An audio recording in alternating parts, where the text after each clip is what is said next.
action. Hello everyone, good morning. Good morning.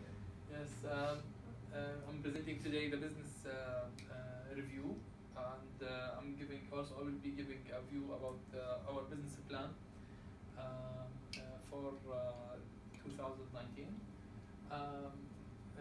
As you know, the aim of this review is to give a better idea for you as a distributor about the business, and to give you the ability to make a decision about getting our company to your side.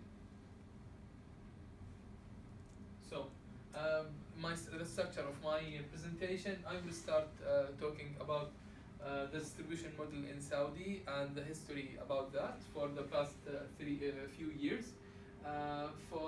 Then I will show the non-SGH business team structure. We will go also for sales per sales rep, SWOT analysis for the business.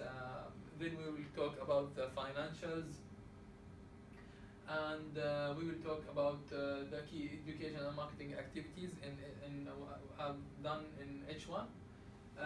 We will talk also about the new products updates. Then we will give a view about the H2 forecast, comparing to budget, and we will give a view about how we are going to close. We will talk also about risks and opportunities, and actions to mitigate risks, and actions to elaborate on opportunities. So, starting about our distribution model in Saudi, the history, we used to be, since 2011 to 2014, we used to do the non-MOH business through Tamar, and but not the whole non-MOH business. National Guard business was through Triag. SGH business was through Tamar too. From 2014 to 2017, there was a change. The non-MOH business remained in Tamar, and the non-National Guard remained in Triag, but the SGH business was shared between Triag and Tamar, and in one of the years also with Algil. So there was a change in the SGH business with the distributor model. In the past 2 years, from 2017 to 2018, we have the change in the non-MOH business. As you know, we have ended our relation with Triag, with Tamar, and now we are doing the non-MOH business between Triag and Algil. The SGH business got back to Shifa, and National Guard business also remained the same with Triag.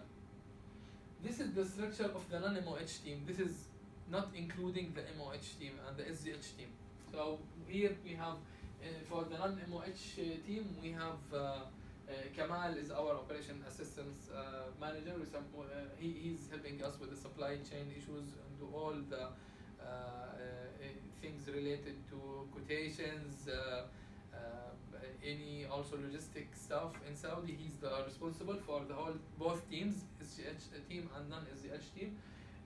For the non-SGH team, we have in the Eastern region, we have Dia.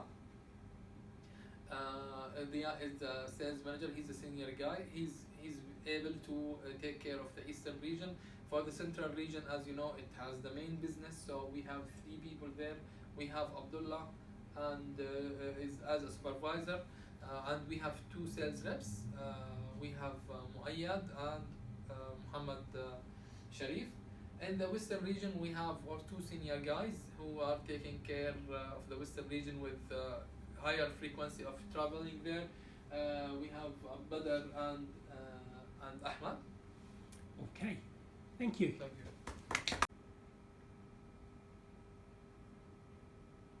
Hello everyone. I'm really happy to be here, and really thank you for the traveling and efforts done to arrange this meeting.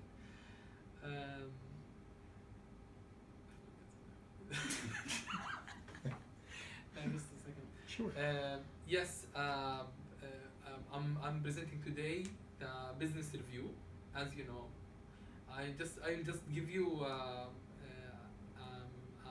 hint that do you know that Cystogenics in 2016, on 2015, Cystogenics was selling in the Gulf region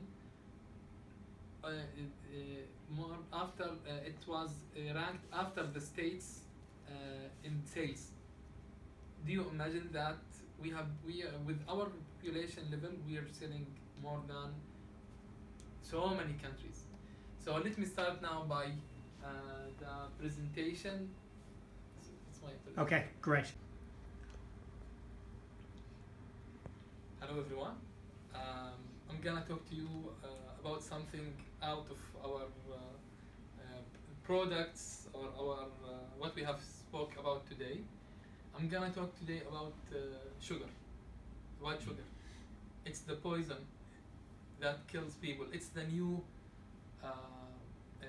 addiction. It's the new cigarettes. They say. Do you imagine that in lab, 93% of rats choose water sugar over cocaine. Do you imagine that?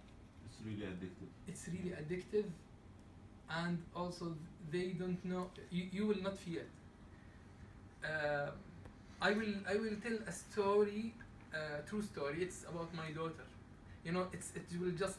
We all have medical background, and we know the effect of blood sugar. Because it increases. First of all, it increases blood sugar, increases the insulin level. Insulin level will increase the fat storage level. Then after that, you will start to be addicted and eat more sugar afterwards. My daughter has the opposite story. She has hypoglycemia, which is low blood sugar level. So if you think about it, then the white sugar which we eat could be a solution for her. But it's not. Why? Because the effect of the white sugar will go quickly. It will increase her blood sugar just for a short period, and the problem also in the storage. The rest will be stored. So even for the opposite case, it's not a solution. So this is a real poison. White sugar is a real poison. I will tell you the history and in the timeline about the white sugar and how it started to get in cultures in addictional level. Maybe we are not thinking that it's getting into addictional level. We are having it here in our table, but we think that it's a snack. In 17th century, the average consumption of blood sugar, of white sugar, per human being was about 1 kilogram or 2 kilograms per year. At that time, the levels of obesity, it was reaching about between 1 to 3% only. In 1950, there was that is a point where white sugar started to be productive in more commercial level, and it started reaching more people. So the rate increased. The consumption rate in 1950 was average wise 10 kilograms per year per human being. So the obesity at that time also was in that range, like 12% obesity. Nowadays we're talking about average consumption per year. We're talking about 45 kilograms, and the obesity rates reaches 40 and 45. All of that numbers are, we're talking about the states. We're not talking about our countries, where it's might be even worse. So we all need to change.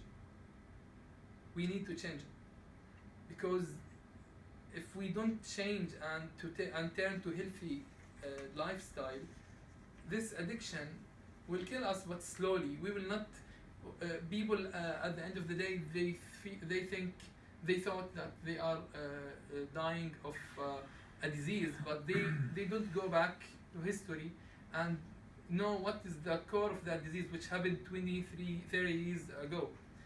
So the decision we want to take is to change and start eating quality versus quantity. Let's start eating fruits versus white sugar. So after the presentation and how we discovered the white poison, I would like to stress again on how is that affecting our lives, getting us addicted to something we thought good to ourselves. It's like those guys who are eating pizza and they're thinking that it's vegetables. So it's it's something to that similar to that, and I forget the quote. Good. Amar is smiling all the time. He got me forget خلاني عمال اضحك اصلا انا ماشيين. شكله كويس. So and no I forget it. Just do it. Forget it. Just really we need to do it. It's a time to take decision. If we don't take the decision now, then we will not do it. Then we will not take it. It's an addiction decision. It's cigarettes is the sugar. White sugar is the new tobacco. It's really the new tobacco that we enjoy slowly, but it's light up our brains, as one of the doctors said. Thank you. Hello everyone. How are you? Thank you very much for attending the presentation. I would like to thank you sincerely for coming and taking back the time to travel from Saudi to here to attend the presentation. I can tell you that it's worth it. We will be talking today about the white poison. I don't know if you heard that term before. We are talking about the sugar which we are eating every day and putting it in our table. Do you imagine that 93% of lab rats chooses sugar water instead of cocaine? So it's a really proved addiction, but the difference is that it's not killing in faster, it's killing us slowly.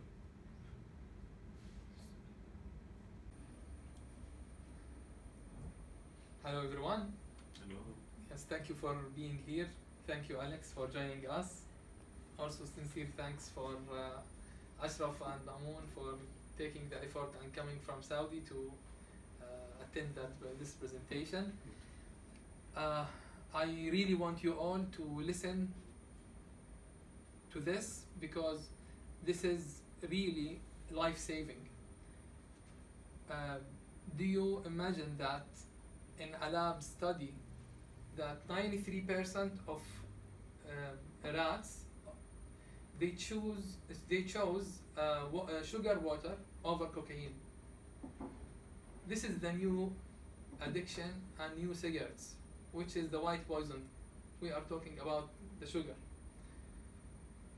The timeline of sugar and its development to be an addiction within societies started back in 1017, where it was started to be, in 1700, 17th century. 17th century. This is what I'm talking about. In the 17th century, the average consumption of one person per year was about 2 kilograms per year, and the obesity rate was in the States like 2%. In the 1950s, where the sugar started to be produced in the level of commercial level, here we can find a noticed difference where that rised to 10 kilograms per year, and also the obesity rate changed to about 11%. Nowadays, in the 2000, the consumption rate per year reached an average 40 kilograms per year, and the obesity rate in the States is reaching about 50. This is very dangerous, and it's really a slow death for the society. I would tell also a story about the sugar, which is and that I have an opposite case, which is a personal case for my daughter. She has hypoglycemia, which is the low level of blood sugar, which we think that the sugar or the white poison could help her to improve her case and to maintain her blood sugar levels, which is wrong. Even it's not helping those who needs to have raised blood sugar, because she will have storage that will also affect her. So what what happens is that usually while you increase your sugar consumption, you will have while you increase your sugar consumption, you will have your higher insulin levels, and after that you will have like high ability for addiction, because that you will have to keep that sugar coming in your blood, and then you will have higher storage as fats, and that will lead to addiction, and you will go back again in that circle. So in the end of my presentation, I would like you also all to look and listen to this, because we need all to take a decision to replace sugar by fruit. We all need to replace quantity by quality, because we are all cared for life over slow death. Thank you.